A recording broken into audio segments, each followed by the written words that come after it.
My name's Gary Bowling.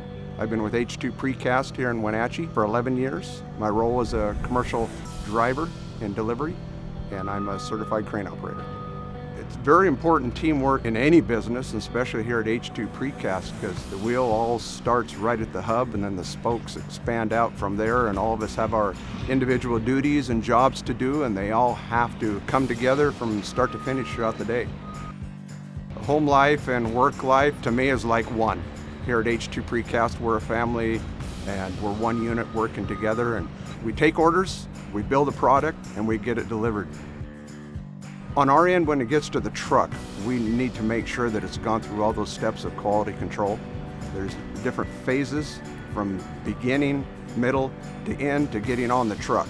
And there's a quality control in all of those steps and phases of it. The driver checks to make sure that the product is correct and it does have the proper stamps on it that's gone through those quality control factors.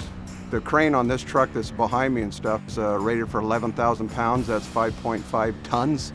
So we can haul and lift that. Most rewarding being here is that life in general is rewarding. We get a short time at it. We want to make it the best that we can, and H2 Precast affords all of us that opportunity to do that here on every workday.